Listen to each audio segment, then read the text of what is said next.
ओम शांति। ये बाबा की 28 तारीख की साकार वाणी है। सार है मुरली का। मीठे बच्चे, बाबा से लव और रिगार्ड रखो तो बाबा की आशीर्वाद मिलती रहेगी। माया की जंग उतरती जाएगी। प्रश्न: इस चैतन्य बगीचे में कई फूल खिलते ही नहीं, कली के कली रह जाते हैं, क्यों? तो बाबा ने कहा, क्योंकि पुरुषार्थ में सुस्ती है। याद करने का जो समय है उसमें सोए रहते हैं। सोने वाले अपना समय ऐसे ही गवा देते हैं। जिन सोया तिन खोया, बंद कली ही रह जाती। सदा गुलाब के फूल वह है जो देवी देवता धर्म के ऑल राउंड पार्टदारी है। गीत: यह वक्त जा रहा है। ओम शांति। यह किसने समझाया? बेहद के बाप ने समझाया बच्चों को।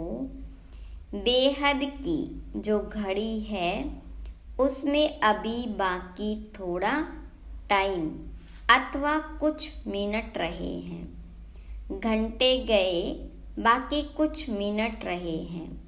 जो अच्छे सेंसिबल बच्चे हैं वह जानते हैं नंबरवार तो है ना। गुलाब के फूल होते हैं, उनमें भी नंबरवार होते हैं। यहाँ भी गुलाब के फूल है, लेकिन उसमें कोई बंद कली है, कोई थोड़ा खिले हुए हैं। तुम्हारा देवी देवता धर्म भी जैसे सदा गुलाब है, सदा ऑलराउंड पार्ट बजाने वाले। तुम सभी धर्मों में ऊंचते ऊंच धर्म वाले सदा गुलाब हो। दूसरे धर्म वाले फिर नंबरवार है। कोई चंपा है, कोई चमेली है, कोई टांगर है, कोई अक है। बगीचा तो है ना, सभी धर्मों का बगीचा है। बच्चियां जानती है ऊंचते ऊंच धर्म है ही देवी देवताओं का। जब सीजन नहीं होती है तब मुखड़ी भी नहीं रहती, कली फूल भी नहीं रहते। बाबा ने आज बगीचे से एक बड़ा गुलाब का फूल, एक छोटा फूल, एक आधा खिला हुआ फूल, एक कली, एक बंद कली, एक मुखड़ी, ऐसे वैरायटी लाकर संदली पर रखा है। अब देखो, मुखड़ी भी कोई कच्ची है, कोई आधा खिली हुई है, कोई फूल है, कोई बंद कलियां हैं, कोई मुरझा जाते हैं, बिल्कुल खिलते ही नहीं। बरोबर ऐसा है ना। तो बाबा कहते, पुरुषार्थ में सुस्ती न करो, ऐसे कली के कली न रह जाओ। कोई आधा में रह जाते नंबरवार है। समझा जाता है इस हालत में यह क्या पद पाएंगे। समय बहुत थोड़ा है, घड़ी घड़ी बनाई है। समय बहुत थोड़ा है, घड़ी बनवाई है। कांटे को अब बदल दो तो नहीं सकते। युक्ति से ऐसे बनाना चाहिए जो निशानी रहे। यहाँ से शुरू हो कांटा, अब यहाँ तक आकर पहुँचा है। 0 से शुरू हो, फिर कांटा 12 तक आकर पूरा होता है। तो इस चक्र में भी पहले देवी देवता धर्म निकला, अभी है अंत। जब से बाबा आया है तब से गिना जाता है। तो बाबा कहते हैं, बच्चे टाइम वेस्ट मत करो। बाबा को याद करते रहो। जितना याद करेंगे उतना विकर्म विनाश होंगे। विकर्म तो सबसे होते रहते हैं। ऐसे कोई मत समझे कि हमसे नहीं होता है। इतना अहंकार कोई मत रखे। विकर्म तो बहुत ही गुप्त भी बनते हैं, उनसे बड़ी संभाल रखनी है। इस घड़ी से तुमको टाइम का तो पता लग ही जाता है। मनुष्य तो समझते हैं कलयुग अभी बच्चा है, बिल्कुल घोर अंधियारे में पड़े हुए हैं। अभी तुमको मुर्दों को जगाना है। सवेरे उठकर बाबा को याद करना चाहिए। जिन सोया तिन खोया, यानी याद करने का जो समय है वह खोना नहीं है, नहीं तो मुर्दे के मुर्दे रह जाएंगे। कोई तो कली ही रह जाते हैं। बस तूफान में अच्छी अच्छी कलियां भी गिर जाती है। फूल भी गिरते हैं तो कलियां भी गिरती है, फिर जैसे कि कांटे के कांटे रह जाते हैं। देवी घराने में तो आएंगे परंतु प्रजा में आएंगे। तुम हो ही गुलाब के झाड़ के, परंतु इसमें खुश नहीं होना। बल मनुष्य गाते हैं फलाना स्वर्ग पधारा, परंतु क्या बना, यह भी कारण होगा ना। यह तो बच्चे समझ सकते हैं। जितना बाबा का मोस्ट सर्विसेबल बच्चा होगा उतना वह बिलवेड भी मोस्ट होगा। यह तो कॉमन बात है। सपूत आज्ञाकारी ईमानदार बच्चे माँ बाप को प्यारे लगते हैं। माया बिल्कुल ही बेईमानदार बना देती है। पता भी नहीं पड़ता है कि हमसे बड़ी भारी गफलत होती है। बाबा कहते हैं जो करेंगे उनको पाना ही है। ऐसा विकर्म नहीं करना जो सजा खानी पड़े। कोई विकर्म ही यहाँ भी सजा पा लेते हैं। कर्म भोग है। गर्भ जेल में भी कर्म भोग है। उनसे बड़ा खबरदारी से छूटना है। माया बड़ी शैतान है, इसलिए बिलवेड मोस्ट बाबा को तो हर वक्त याद करते रहना चाहिए।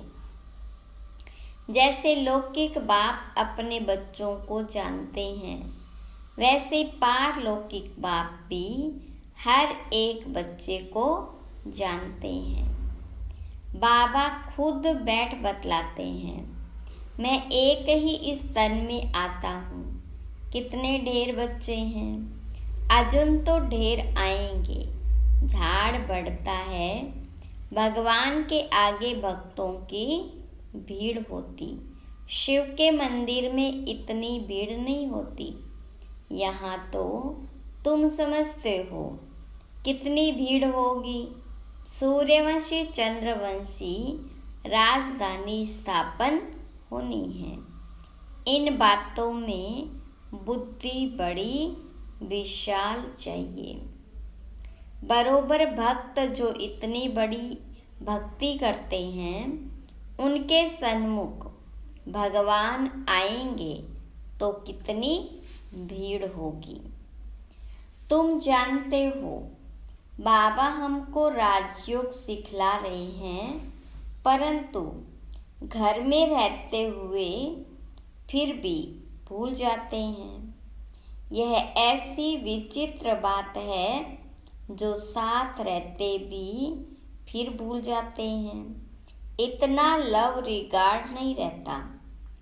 सुई को कट लगी हुई होगी तो वह चुंबक को खींच नहीं सकती।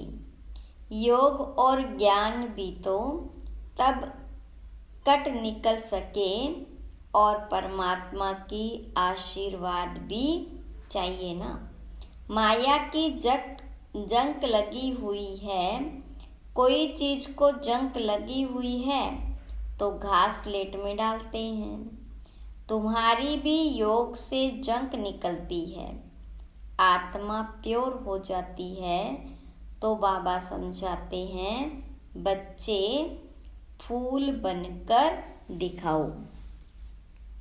वह समय भी जल्दी आएगा जो तुम किसके सामने बैठेंगे और झट उसको साक्षात्कार होने लगेंगे। ब्रह्मा और विष्णु का साक्षात्कार तो बहुतों को होता है। डायरेक्शन देते हैं, जाओ बीके के पास। ब्रह्मा भी बैठे हैं, ब्रह्मा कुमार कुमारियां भी बैठे हैं। आगे चलकर बहुतों को साक्षात्कार होगा। बाबा साक्षात्कार कराते हैं, तुम वहाँ जाओ, मैं वहाँ राजयोग सिखला रहा हूँ। इससे तुम यह पद पा सकते हो। है भी सेकंड की बात। मन मनाओ, मुझे याद करो तो तुम सूर्यवंशी बन जाएंगे। वहाँ है देवी वंशी और यहाँ है असुर वंशी। कितना अच्छी रीति समझाया जाता है। कोई चीज को महीन करने के लिए कूटा जाता है ना। मकान का फाउंडेशन पक्का करने के लिए कितनी मेहनत करते हैं। बाबा भी कहते हैं, जितना हो सके मुझे याद करो। शिवपुरी और विष्णुपुरी को याद करो। यह अंदर अपने साथ बातें करनी चाहिए। पहले अपने से चिंतन कर, फिर बात करनी होती है समझाने के लिए। तुमको भी समझाना है। अब बच्चे एग्जीबिशन में कितनी मेहनत करते हैं। सारी समझाने की बात सिर्फ स्लोगन से तो कोई समझ न सके। बाबा बैठ समझाते हैं, देवी देवताओं को राज्य कैसे मिला, किसने राजयोग सिखलाया। भगवान वाच, मैं राजयोग सिखलाता हूँ, कहता हूँ मुझे याद करो। शिवपुरी और विष्णुपुरी को याद करो। अब प्रदर्शनी में भी बच्चों को अच्छी रीति समझाना है। मेडिटेशन पर भी समझना है। हम भी मेडिटेशन करते हैं। चलते फिरते बाबा को याद करते, बाबा से बातें करते रहते हैं। जैसे कोई प्रोग्राम से कहाँ जाना होता है तो बुद्धि में रहता है, आज फलाने के पास हमको जाना है। प्रोग्राम मिला और बुद्धि दौड़ती रहेगी। समय नज़दीक आएगा, समझेंगे अभी हमको जाना है। हमको भी अंदर में यह रहना चाहिए, बस अभी हमको जाना है बाबा के पास। यह पुरानी खाल छोड़नी है, शिवपुरी में जाना है। इस रावणपुरी को छोड़ना है। यह बड़ी छीछी गंदी दुनिया है। अभी हम संगम पर बैठे हैं। यह आयरन एजड शरीर है। बाबा कहते, मुझे याद करते रहो तो तुम आत्माओं को शिवपुरी ले जाऊंगा। श्री कृष्ण तो नहीं ले जाएंगे। तो यह समझाने की बात है। अब बाबा कहते, मुझ शिव बाबा को याद करो। अभी तुम राजयोग सीख रहे हो। तुमको शिवपुरी में आना है, फिर विष्णुपुरी में चले आएंगे। यह समझाना तो सहज है ना। शिवपुरी मुक्ति से होकर विष्णुपुरी जीवन मुक्ति में जाना है। सभी का बाप एक है, मुख्य यह समझाना है। बाकी कितना भी स्लोगन आदि बनाएंगे, मुफ्त खर्चा होता है। चित्र तो सब तुम्हारे पास है। कराची में तुम्हारे पास कितने आते थे। बड़े मैदान में टेबल कुर्सी रखी जाती थी। जो आते थे उनको बैठ समझाते थे। आगे तो इतना ज्ञान नहीं था, अभी तो बिल्कुल सहज ज्ञान मिला है। बाबा को भी जानते हो, बाबा है स्वर्ग का रचयिता। उनका फरमान है मुझे और वर्षे को याद करो, चित्र दिखाकर इस पर समझाओ। आगे तो समझाने से सुनते सुनते ध्यान में चले जाते थे। उसी समय तो तुम छोटी छोटी कलियां थी। बाबा का सारा साक्षात्कार था, बाबा का सारा चमत्कार था। रस्सी खींच लेते थे।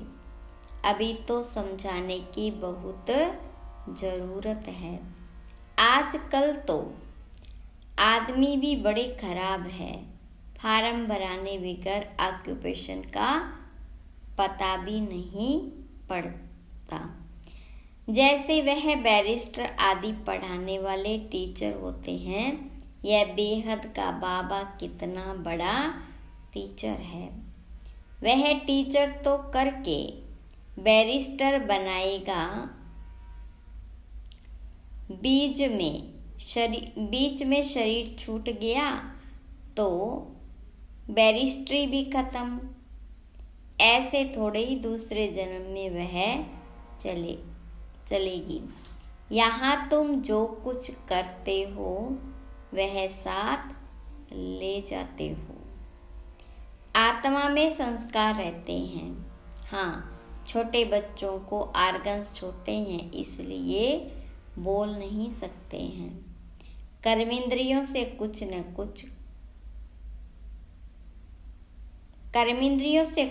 कुछ कर नहीं सकते, परंतु संस्कार तो ले जाते हैं ना।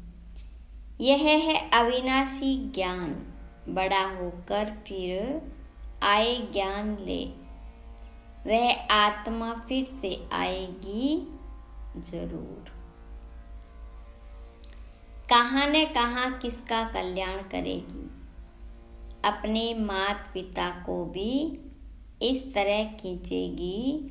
बल छोटा बच्चा होगा तो भी मम्मा बाबा को देखने से ही उनका प्यार कशिश करेगा। आर्गन्स छोटे होने के कारण बात तो नहीं कर सकेंगे, परंतु लव जाएगा हम जिस तरफ। तो यह नॉलेज बड़ी विचित्र, रमणीक और सिंपल है। कोई तो बिल्कुल ही ऐसे हैं जो कांटे का कांटा रह जाते हैं। सतयुग है गुलाबों का झाड़। अभी तो कांटे हैं, फिर उनसे कोई मुखड़ियाँ निकल रही है। सदा गुलाब है तो है, फिर उनमें नंबरवार है। प्रजा में भी आएंगे ना। काली बन फिर मुरझाकर खत्म हो जाए। यह कोई पढ़ाई थोड़ी है।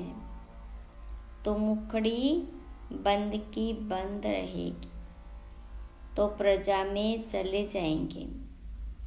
जो फूल बनते हैं वह राजाई में आएंगे।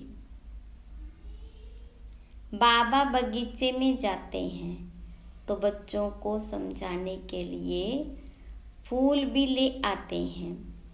अगर अभी पुरुषार्थ कर फूल न बने तो बाद में बहुत पछताना पड़ेगा।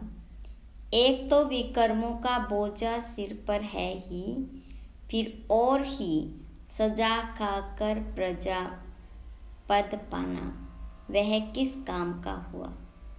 यह तो समझते हो हमारी दैवी राजधानी स्थापन हो रही है। हर एक को समझ सकते हैं। कौन कौन क्या बनेंगे। दिल में रहेगा यह कहाँ तक पढ़ रहे हैं, क्या बनेंगे। अच्छा पढ़ने वाला होगा तो अंदर प्यार करते रहेंगे। समझेंगे यह राजाई में आएंगे। आगे चलकर तुमको बहुत साक्षात्कार होंगे। न पढ़ने वाले फिर बहुत पछताएंगे। समय बहुत थोड़ा है, फिर इतना गैलप भी कैसे करेंगे। बाबा कहते बच्चे बनकर और फिर अगर विकर्म करेंगे तो 100 गुना दंड भोगना पड़ेगा। जेल में जाने वाले कई चोरों का धंधा ही यह हो जाता, सजा खाना और जेल जाना। अभी तुम पुरुषार्थ कर रहे हो, ऊंचे ते ऊंचा महाराजा महारानी सूर्यवंशी बनने का। नंबरवार तो है ना। जो भागंती हो जाएंगे उनका क्या हाल हो जाएगा। बाबा कितना अच्छी रीति समझाते हैं, परंतु तकदीर में नहीं है तो समझते नहीं। फिर तो तदबीर कराने वाला क्या कर सकता है। बाबा तो कहते फूल बनो, बाबा को भूलो मत। ऐसे बाप का हाथ कभी नहीं छोड़ना, माया अजगर कच्चा खा जाएगी। ऐसी गफलत नहीं करनी है जो अपना राज्य भाग्य गवा बैठो। फिर कल्प कल्पांतर ऐसी चलन देखने में आएगी जैसे अभी देखते हैं। कोई की सतो प्रधान चलन है, कोई की रजो, कोई की तमो। ग्रहचारी भी अच्छे अच्छे बच्चों पर बड़ी कड़ी बैठती है। अंदर के काले बाहर के अच्छे गफलत होगी तो आत्मा काली हो पड़ेगी। परछाया काला पड़ता है, इसलिए बाबा कहते हैं एक कान से सुन, दूसरे कान से फिर निकाल दो। इविल बातों के लिए कान बंद कर दो। अच्छा, मीठे मीठे सिकिलदे बच्चों प्रति माता पिता बाप दादा का याद प्यार और गुड मॉर्निंग। रूहानी बाप की रूहानी बच्चों को नमस्ते। रूहानी बच्चों की रूहानी बाप दादा को याद प्यार, गुड मॉर्निंग और नमस्ते। धारणा के लिए मुख्य सार। पहली पॉइंट, सदा विकर्म विनाश करने की लगन में रहना है। कोई भी विकर्म अभी न हो, इसकी संभाल करनी है। दूसरी पॉइंट, माया की ग्रहचारी से बचने के लिए इविल बातों से कान बंद कर लेने हैं। अपनी चलन सतो प्रधान बनानी है। अंदर बाहर साफ रहना है। वरदान, बैलेंस द्वारा ब्लिसफुल जीवन का साक्षात्कार कराने वाले सर्व की ब्लेसिंग के पात्र भव। बैलेंस सबसे बड़ी कला है। याद और सेवा का बैलेंस हो तो बाबा की ब्लेसिंग मिलती रहेगी। हर बात के बैलेंस से सहज ही नंबर 1 बन जाएंगे। बैलेंस ही अनेक आत्माओं के आगे ब्लिसफुल जीवन का साक्षात्कार कराएगा। बैलेंस को सदा स्मृति में रखते हुए सर्व प्राप्तियों का अनुभव करते रहो तो स्वयं भी आगे बढ़ते रहेंगे और अन्य आत्माओं को भी आगे बढ़ाएंगे। स्लोगन, महावीर वह है जो हर मुश्किल को सहज कर पहाड़ को राई व रुई बना दे। ओम शांति।